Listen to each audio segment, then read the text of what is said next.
सुनने में आया है कि लोगों के बीजे खतरे में आ रहे हैं ना रहे के बताओ। अस्पताल पहले आए हैं और बीमारियां बाद में आई है, ऐसा कैसे?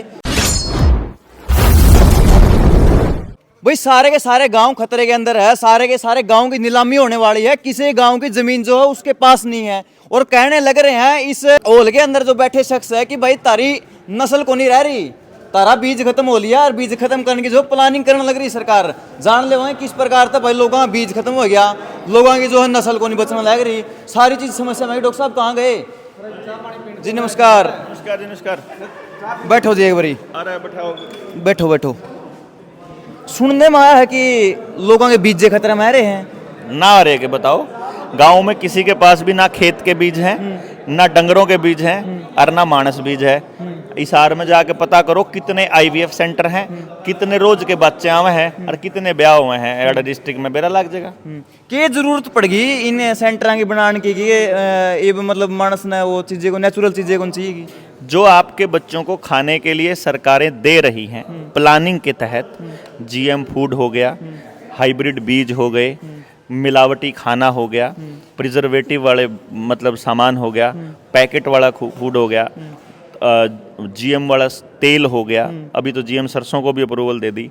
ये सब अगली पीढ़ी को नपुंसक बनाने का ही रास्ता होता है और बीमार रखने के लिए बड़ा ज़रूरी है कि आपके शरीरों में ऊल जुलूल केमिकल डाले जाएं जिससे कि आप ज़्यादा से ज़्यादा बीमार हो सको और आप फार्मा कंपनी के गुलाम बन सको, ताकि आप उनको सब कुछ अपनी कमाई, गाड़ी कमाई उनको देते रहो।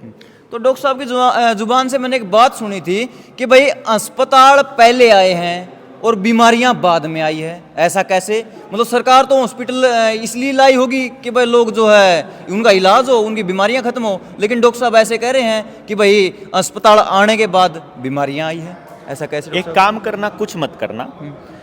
हमारे पास ऐसे ऑर्गेनिक बच्चे हैं जिन्होंने आज तक डॉक्टर की शक्ल नहीं देखी है, कोई 4 साल का, कोई 10 साल का, वो आज तक बीमार ही नहीं हुए। होते हैं तो वो मतलब नॉर्मल से परहेज से ठीक हो जाते हैं। पॉइंट नंबर 2, अपने बुजुर्गों से जाकर पूछना और अपने गांव में जाकर पता करना। किसी की उम्र 100 साल से ऊपर या 90 से ऊपर है तो क्या तरीका है। कोई हुआ 105 साल का होकर के डेथ हुई, किसी की 102 साल से डेथ हुई, किसी की 100 साल में डेथ हुई, किसी की 90 में हुई। मुझे बोला अभी किसी ने, हमारी टीम में जनता सरकार मोर्चा में उसके दादाजी की एज थी 105 साल होकर के गुजरे। तो मैंने कहा मैं गारंटी से कह सकता हूँ वो आज तक डॉक्टर के पास ही नहीं गए होंगे। बोला हाँ, कदे ना दवाई ली, ना बट्टी ली, ना कोई इंजेक्शन लगवाया। मगर जब एक इंजेक्शन ला लंदा तो 103 साल का होगा मर्दा, 2 लुआ लंदा तो 102 का होगा मर्दा, और एक और लुआ लंदा तो 101 का होगा मर्दा। जय बर बीमार हो, जय बर कोई इंजेक्शन लुआवे, जय बर उतने 6 महीने, साल, 2 महीने जिसा उसमें केमिकल पड़ा उससे अब तक घटाते रहो। जोन जितना इंजेक्शन लुआंदा जाओगा उतना घटता जाओगा। जोन से 2 बूंद जिंदगी के ले यहाँ बैठे हैं 45 तो ऊपर सारे पैरालाइज होंगे, या नपुंसक होंगे, या डिप्रेशन में जाएंगे, या परमानेंट बीमार होंगे, या अटैक ब्रेन हेमरेज से टक लेंगे। तो आज जैसे कि आपने बता दिया कि भाई यहाँ पे गुराना गांव में डॉक्टर साहब पहुंचे थे, क्या विषय था, आप यहाँ पे क्यों पहुंचे और आधी रात में सारा गांव जोड़ के यहाँ पे बैठे हो आप? 19 नवंबर को जनता सरकार मोर्चा एक रैली कर रहा है। उस रैली का नाम है नस्ल बचाओ रैली। करनाल में कर रहा है, हुड्डा ग्राउंड में, सुबह 10 बजे। वहाँ अपने गांव को बचाने के लिए रणनीति तय होगी। जो सरकार ने गांव के लोगों को धोखे में रखकर उनकी सारी सामूहिक जमीन अपने नाम कर ली है, पूरा हरियाणा नहीं पूरा भारत इसके लिए खड़ा होगा और अपनी जमीन अपने नाम वापस करवाएगा, गांव की पंचायत के नाम। जो लोगों ने कर्जे ले रखे हैं वो कर्जे देते समय सरकारों ने फ्रॉड किया हुआ है, बैंकों के जरिए फ्रॉड किया जा रहा है, बिना स्टैंडर्ड के रुपया छापा जा रहा है और बैंक और जो उद्योगपति मिल करके सारी प्रॉपर्टी जब्त करने के लिए जो षड्यंत्र रचे हुए हैं उसके खिलाफ लामबंद होगा पूरा का पूरा देश।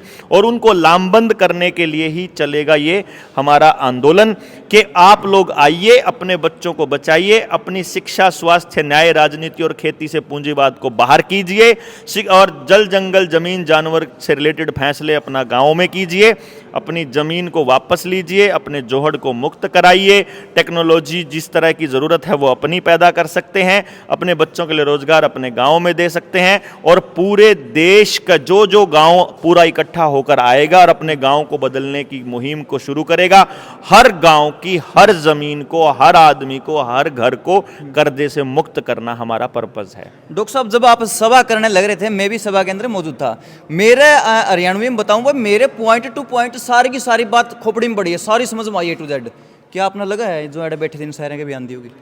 क्लास में जब मास्टर जी पढ़ाया करें तो 3-4 बच्चा का पूरी बात समझ में आया करे, 2-4 का थोड़ी कम आया करे, 2-4 का और थोड़ी कम आया करे, ऐसा करके चाहे पूछा के रिवीजन में समझ में आ जाएगा, कुछ है कि तीसरी बार में आ जाए। तो जो साथी हैं वो दोबारा वीडियो देखेंगे नीडर इंडिया चैनल पे, वो दोबारा पूछ लेंगे, वो दोबारा आएंगे मीटिंग में, फिर समझेंगे, कभी समझ में आ जाएगा। और बहुत से बच्चे तो ऐसे होंगे, बहुत से लोग तो ऐसे भी होंगे जो नुका देंगे भाई बात ठीक कर रहा तो बता दिए करना क्या है। तो जैसे भी हो, जिसको भी समझ आए, जैसा आ जाए, किसको कितना समझ में आ रहा है, कौन कितना काम कर रहा है, ये मैटर नहीं करता। मेरे लिए ये ज़रूरी है कि मेरा आज के टाइम क्या फ़र्ज़ है, मुझे कुछ चीज़ों का पता है, मेरा फ़र्ज़ है वो बताना, मैं बता रहा हूँ, बाकी का जनता के हाथ में। और आप 19 तारीख को जो रैली करने जा रहे हैं, उसके अंदर सुनने में आया है कि बाधा डालने लग रहे हैं लोग आपको धमकियां देने लग रहे हैं, परेशान किया जाने लग रहा है, आपकी जो रैली को उसको भंग करने की कोशिश की जाने लग रही है। हाँ, वो बीजेपी ने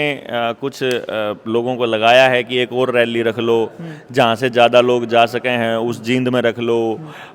मतलब एक चिट्ठी भेज दी रेलवे स्टेशन के, मैं उसके पास स्टेशन मास्टर के पास कि हम 19 तारीख ने 26 तारीख ने बम से उड़ा देंगे करनाल रेलवे स्टेशन को।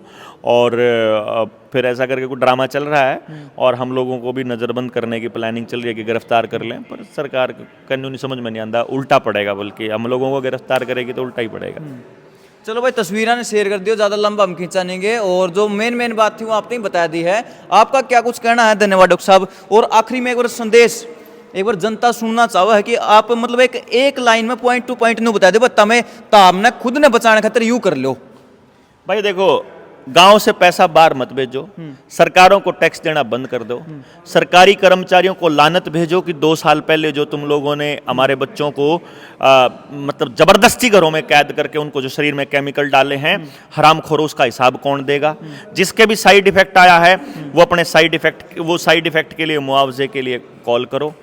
गाँव के अंदर उस नेता को जूते पड़ने चाहिए जिस नेता ने बोला नहीं कि तुम्हारे साथ धोखा हो रहा है और मालूम था, अपने अपने परिवारों को बचा गए और देश के परिवारों को खतरे में डाल दिया। हम लोगों को उनके जो पोस्टर लगे होते हैं दिवाली के और दूसरे फलाने ढिमकाने के, उन पोस्टरों पे मुंह काला करना पड़ेगा ऐसे नेताओं का, जो नेता इस समाज को बचाने के लिए उस टाइम पे नहीं निकले। मैं हर नेता के पास गया, मैंने बोला कि तुम बोलो बच्चे मर रहे हैं क्योंकि तुमको लोग जानते हैं, लेकिन हरामखोर नहीं बोले। वो हिसाब मांगना है देश के लोगों को, अपना गांव बचाना है, अपने बच्चे बचाने हैं। 19 नवंबर को रैली में आना है।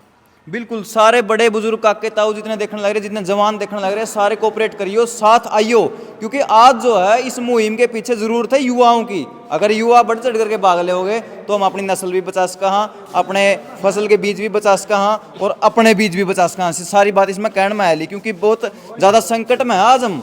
छोटी ना ले लियो बात ने, क्योंकि हमारे साथ इतना बड़ा फ्रॉड किया जाने लग रहा है, हमारे गांव की जमीन जो है नीलाम होने लग रही है। सुना था डॉक्टर साहब को कहने लग रहे थे कि भाई इतना कर्जा बांट दिया देश में, इतनी तो करेंसी को नहीं, इतने तो रुपये को नहीं। मतलब बहुत बड़ा मैटर है आपका, धीरे धीरे समझ में आओगा। और वो चैनल पर आप जो है डॉक्टर साहब के चैनल पर जाकर देख सको, नीडर इंडिया पर। मिलते किसी नई अपडेट में, तब तक के लिए जय हिंद, जय भारत। सत्य में हो जाते। कैमरामैन रोहित दलाल के साथ में आपका अजय लवारिया।